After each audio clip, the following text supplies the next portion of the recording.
Serial Anupama में जो सबसे करीब था अनुपमा के, वही उससे अब दूर होने वाला है।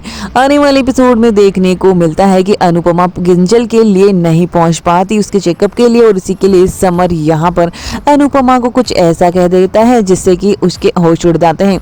आने वाले एपिसोड में अब जहाँ पर सभी सिचुएशन को कंट्रोल हो जाती है, लेकिन देखने को मिलता है कि यहाँ पर अनुपमा माफी मांगते नजर आती है, तो वहीं पर समर उसे ये कह देता है कि आपको शायद अब जिम्मेदारियों का और ज़्यादा ध्यान रखना पड़ेगा, क्योंकि किंजल भाभी बहुत डर गई थी और अब तो प्रेगनेंसी करीब भी आ रही है, इसलिए आपको और ज़्यादा केयरफुल रहना पड़ेगा। और ये सुनकर अनुपमा के होश उड़ जाते हैं कि शायद समर को ये लग रहा है और उसे भी अब ऐसा ट्रस्ट नहीं रहा है कि अनु के आने के बाद और उसके परिवार के मिलने के बाद अब वो इस परिवार का ध्यान नहीं रख रही है, और अनुपमा इमोशनल हो जाती है। लेकिन वनराज मनी मन खुश होता है। अनुपमा के चले जाने के बाद अनुपमा जहाँ पर अपनी माँ के पास मिलने पहुंचती है और वहाँ पर अपनी बातें शेयर करते नजर आती है और वो खुश हो जाती है अनु से मिलकर। दूसरी तरफ यहाँ पर पाकी, जिसे कि अब बहुत ही बड़ी बड़ी ब्रांडेड चीजें गिफ्ट करके बरखा और अधिक अपने जाल में फंसा चुके हैं और उसे ऐसा सपना दिखा चुके हैं कि जब छोटी बच्ची के सारे सपने पूरे हो सकते हैं, यानी अनु के, तो फिर पाकी के भी तो हो सकते हैं, तुम्हारा भी तो हक बनता है उनकी प्रॉपर्टी पर।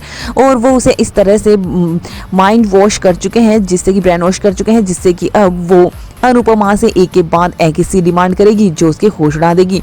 देखने को मिलने वाला है दूसरी तरफ यहाँ पर कि जहाँ पर वो अपनी मॉम से मिलने जाती है अनुपमा, वहाँ पर अनुज और अनुपमा की तस्वीर टूट जाती है शादी की, और अनुज पर बहुत बड़ी मुसीबत आने वाली है। इसी का इशारा होता है, जो कि अब सच में मुसीबत ही होगी।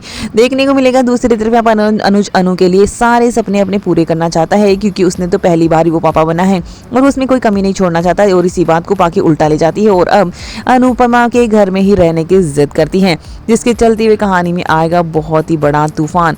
देखना होगा अनुपमा चारों तरफ से आवे इन तूफानों को कैसे सामना करती है। साथ में ही समर का झटका तो उसे और भी ज्यादा बुरी तरह से लगने वाला है।